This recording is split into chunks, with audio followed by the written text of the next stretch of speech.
Welcome to the Planet Earth podcast. I'm Richard Hollingham, down by the riverside to hear about revitalising urban rivers.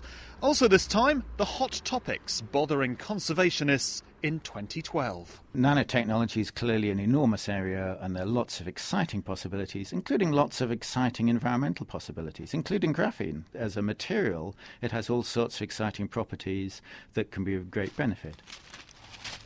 I'm in Carshalton near Croydon in southwest London. 200 years ago, this was a rural village. Now it's part of the vast suburbs encircling London. The river at its centre, the Wandle, once flowed through fields of crops. Now it's surrounded by roads, railways, houses and businesses. And rivers in places like this often end up neglected, polluted and unloved. Some even get turned into sewers. So how can you restore urban rivers to at least some of their former glory? Well, with me beside the Wandle is Angela Gurnell from Queen Mary University of London, whose research has been tackling this question. I'm also joined by Dave Webb from the Environment Agency and Bella Davis of the Wandle Trust. Now, Bella, first of all, just set the scene for us here. You can hear we're beside a busy road, almost beneath the arches of a railway track.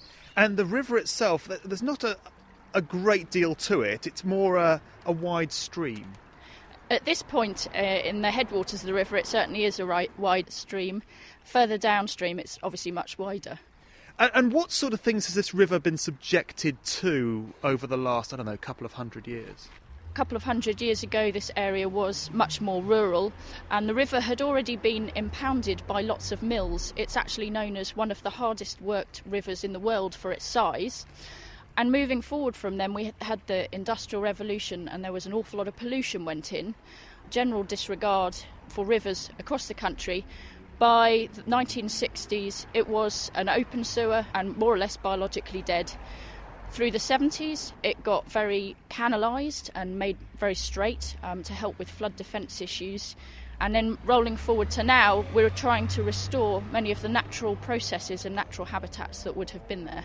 Well, we'll talk a little bit more about what you've done later on. But Angela, if I can bring you in, your research really involves coming up with a basis of this restoration work. The work I've done has really been to come up with a way of measuring various properties of these rivers and then using that to classify and separate the good sections from the bad in terms of largely their aesthetics. But if you then combine that with information on water quality, then you can start to understand how that might affect the organisms, particularly the animals that live within the river. So what are you aiming for then? What we aimed for originally was to try and understand how the engineering of these urban rivers for flood defence or for diversions maybe around areas that were to be developed, to understand how that engineering actually affected the character of the river. And what we found was, by measuring, if you like, properties of the engineering and then measuring properties of the natural features of the river, that actually, quite surprisingly, some types of engineering, particularly where they're patchy and varied, can actually support quite a varied natural functioning. Clearly, the highest quality rivers in urban areas will be those where there's space for them to adjust and where the engineers haven't needed to go in and straighten them and put in reinforcement and so on. But I think, as I say, the surprising finding we had was that actually certain types of engineering are compatible with quite a varied and aesthetically pleasing, and if the water quality is good, quite a strong sort of ecological functioning of these rivers. So really, all is not lost, even if it's surrounded by concrete and in an urban area? No, and I think the way that river restoration is going in urban areas now is that Clearly you can first of all go into the sites where you've got the space to do more or less what you like, but increasingly there's opportunities in situations like this where we're standing, where the river's confined on one side by a road, on the other side by housing, and above us by a railway bridge. You can still do quite a lot to improve that section by just gently pushing away at the engineering and removing the bits that you actually don't need, and allowing the river to recover in a patchy way. Well, Bella, let's talk about what you've done on the area here. In fact, we're standing on gravel. There wasn't gravel here before, I guess. The river is quite fast flowing beside here. Then it disappears under the railway bridge. You've got some logs there. And, I mean, apart from the road, if you just shield out one side of the frame, if you like, if you look at that, you could almost be in the countryside. That's right. It just shows that what you can achieve within an urban space, these hidden gems, if you like. What we've actually done at this particular site is it used to be very over wide, and a weir was put in place to hold that water back. Oh, I can just see. Is that just across the river from where we are? There's a sort of broken bit of concrete. Was that where the weir was? That's where we've taken it out. The effect that it actually had was to impound water behind it and then have a very, very shallow flow over the top, which was an impassable barrier to pretty much all fish and a lot of other organisms as well. So we wanted to reconnect this bit of the river. And what we did was to knock out part of the weir and to channel the water through that, so the same volume of water is going through a smaller space, so it's going much faster, as it would more naturally. We've introduced about 60 tonnes of gravel through this area, and we've sculpted that so it has a range of different habitats within that, different morphology to it. We've narrowed the river upstream and put in place new banks, taken out some of the silt that was held behind the weir and held that in place in the new bank, so we haven't taken it off site. That's created the new bank, and we've put in over the top over 1,000 native plants. And one of the key things is that an awful lot of this work was actually done with local volunteers from the local community. So they've been really at the heart of the project, getting involved with it, and this is now their project and their patch to look out for. So, Dave, can this be done in other rivers? Is this something that you're looking at across the UK or even around the world? Oh, absolutely. In some respects, the Wandle is quite typical of many of London rivers. 30 years ago, the poor water quality was the determining factor for the ecology, but with improvements in water quality, habitat has become more significant in determining what lives in the river. And across London, we have been helping many groups to actually establish river restoration projects and actually encourage people to get involved in the rivers. As I say, 30 years ago, with the water quality, people were almost actively encouraged to keep away from rivers. The important thing as well is that with the interventions in the past, it's not only destroyed the habitat, but it's also fragmented habitat. And so what we have is a situation where we can have restoration of channels within open spaces, but it's also important to maintain that habitat continuity and remove the various blockages to enable species to move from one good bit of habitat to another. So by removing things like the weir here, you're actually reconnecting the river and making it as one again?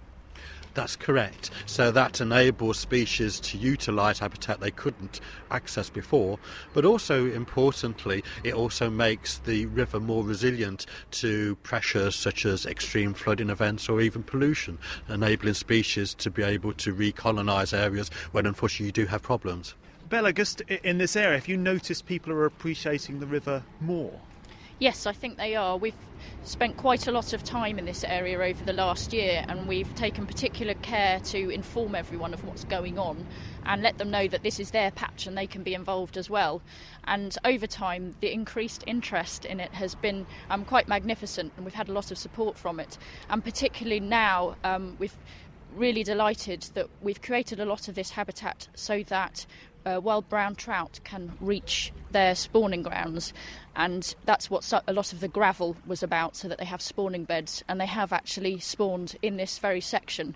And so there are a lot of other local people, anglers or people just interested in wildlife and fish, who are also very supportive and really pleased as well. And Dave, as if to prove the point, everything we've been talking about, you say you saw a kingfisher on here. I did, and it's actually not uncommon to see kingfishers on many of our urban rivers, which is fantastic. So 30 years ago, the idea that you would have had trout within Greater London boundaries, seeing kingfishers both in the middle of Wandsworth and Lewisham, it would have been thought ridiculous, but actually now it's quite common. And I think it represents now the understanding that when we're managing the rivers, we need to manage them in an integrated way. And so the past ideas that you only manage a river for either flood defence or for moving wastewater from A to B has gone. People now have an aspiration that we do all those things, but do it in a way that maintains the vitality of the life within the river. Dave Webb from the Environment Agency, Bella Davis from the Wandle Trust and Angela Gurnell from Queen Mary University of London. Thank you very much. Well, later in the Planet Earth podcast, I'll be visiting a project that's exposing a river to daylight for the first time in decades. You can follow us on Twitter, find us on Facebook, where we'll post some pictures of our recording today and links to the Urban River Survey website. For the latest news from the natural world, do visit Planet Earth online. Well, the latest study into the top conservation issues facing the world gives an insight perhaps into the problems we may be reporting on in the coming years. Compiled by an international team, concerns include mining in the deep sea for rare earth elements, invasive species in Antarctic waters, as well as issues around the rapid development of new technologies. Well, I went to the Department of Zoology at the University of Cambridge to talk to the leader of the research, Bill Sutherland. Well, we see our role as identifying issues that we think warrant greater research and then feeding that research into the policy process so that policymakers can be more informed and make better decisions when they need to do so. Well, let's look at the list here, which I've got in front of me.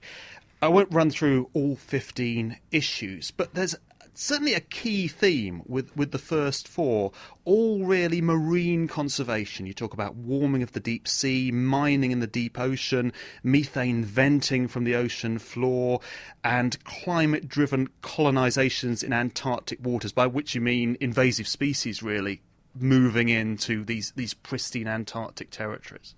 Absolutely, and I noticed that theme too. And I think partly it's because there's some serious marine problems, but also the technology is improving, so we're learning a lot more about marine habitats and we're beginning to identify some of the serious up-and-coming threats. Now, one of the other issues I was quite taken with on this list was graphene. Now, this year, the UK government has put £50 million into graphene research. There have been Nobel Prize winners for graphene research. It's seen as the next big technological thing. Absolutely, and nanotechnology is clearly an enormous area, and there are lots of exciting possibilities, including lots of exciting environmental possibilities, including graphene. As a material, it has all sorts of exciting properties that can be of great benefit. What we do is we say that we really want to then look at what the consequences of that might be and just make sure that there aren't any unforeseen environmental consequences, bearing in mind there's likely to be such a huge change with the development of nanotechnology. Is that what a lot of this is about? Following technology, seeing a new technology and saying, well, what are the implications of that for the environment? Very often. And I think often as environmental scientists we've not been very good at that. I think for the GM debate, we didn't actually have the science in place when the major decisions had to be made. So we want to look ahead and make sure we've got the science in place for new technologies and for other issues as well, so that we can foresee what the debate might be and make sure the debate is better informed. The other one on the list, I didn't even know what these were. Nuclear batteries. What is a nuclear battery and why are you worried about it? Nuclear batteries are a new way of generating energy, and you can do it very much on a small scale. And that means that you can then have energy sources in new areas, and that has benefits for environmental monitoring. It also means that you can create development in areas that would otherwise be impossible. And we're interested in identifying any sort of major environmental disruption, any environmental change that might change the way the world looks. And it was thought that that might be one of these sorts of features. I suppose, just off the top of my head, the obvious problem with a nuclear battery is what happens when someone throws it away. Absolutely, that is a major problem, and they're much less polluting than nuclear power stations, but obviously they have serious issues related to the waste. They also, by providing easy sources of energy, if they are widely developed, will result probably in different patterns of development, and we're interested in then predicting what the consequences of those might be. Now, just a few metres away from your office is the Zoological Museum here in Cambridge, and it's quite sobering walking around to see the number of extinct birds on display, fossils as a giant sloth. Is that something that keeps you going, saying we don't want another one of those?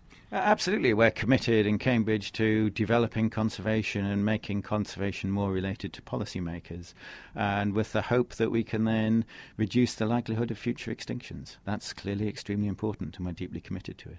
Now, this is the third year you've done it. Can you look back and say, well, we identified that, or can you look at any successes? Well, the one we like most, but I think it's probably a complete coincidence, is in the first one we did, we identified the issue of high-latitude volcanism, and particularly what would happen if Icelandic volcanoes went off. And then a couple of months later that happened. In fact, I've been accused of trying to set it off. I think that's just fortuitous. But a number of the other issues have very much come up the agenda since. So fracking, we identified fracking in our meeting 2 years ago, and now that's the issue of generating gas by pumping water into rocks, and that's now a major environmental concern. Bill Sutherland from the University of Cambridge. And you can find the full list of those hot conservation topics for 2012 at Planet Earth Online. Well, I've moved a few miles down the road near the centre of Croydon to a park where they're applying the science we talked about earlier to another part of the River Wandle, but in an even more dramatic way. Angela Gurnell from Queen Mary University of London is still with me, as is Tom Sweeney from Croydon Council. Tom, this park is surrounded by a built-up area. There's a gasometer in the distance, a tram next to us, and the park itself, well, it's closed. Why? The park's been closed for the next 48 weeks to restore the River Wandle and to provide some new recreational facilities for the local community. Now, you say the river, there's no sign of a river. In fact, the park is really just a field with a few trees. In 1967, the council culverted the river. It was buried underground, but in a few weeks' time we will have the signs of the River Wandle sort of re-emerging in the park. So where is it? We're standing on top of it at the moment. OK, so point out, we're on a slightly muddy area of the field here. We have some red lines over here which denote where we're going to put the new headwall structure for the river, and it then stretches back towards the centre of Croydon, through the middle of that open field there to the other end of the park, and it does go on sort of through the town for a number of kilometres up to the Surrey Hills. So you're essentially turning a pipe back into a river? Yes, the construction is relatively straightforward in that you dig down to the pipe. Well, it's a box culvert rather than a pipe, so it's a big concrete box. You take the lid off it and you knock the sides off and you take out the base of it, and then you landscape the whole thing into a more natural profile. And Angela, what sort of difference does doing something like this make to a river? By opening up these culverted sections, we connect the sections of river back together again, and that's fantastic from an ecological point of view because it allows the species to move up and down the system. Are there a lot of rivers like this? Lost rivers, if you like? Absolutely. We've all heard of Fleet Street. Well, underneath Fleet Street there's a river which doesn't see the light of day now until it actually joins the Thames. It's been completely put into underground pipe from source to mouth. But I mean, here it's fantastic. We've got a very large park, there's loads of space, so not only can you take the top off the culvert if you like, but you can create a quite a nice wide natural channel. And then coupled with that, you can start, instead of dealing with water in cities by basically draining the water off as quickly and efficiently as possible, you can start putting areas into the river system where the river can flood without doing any damage, and in fact can do a lot of good in terms of creating wetland areas and areas that are varied and really pleasant for recreation and for wildlife in combination. So, Tom, is flooding one of the issues you're trying to address?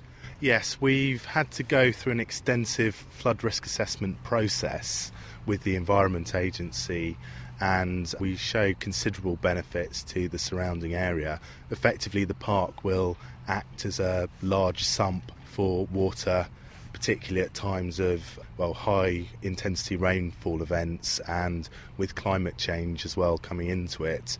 There is a lot of water that comes through Croydon very, very quickly and tends to go into the next door boroughs. And there's a part of Sutton called Richmond Green which got quite badly flooded in, I think it was 2008. And this scheme will particularly sort of slow down that intense wave of water that flows down there when you do get these events.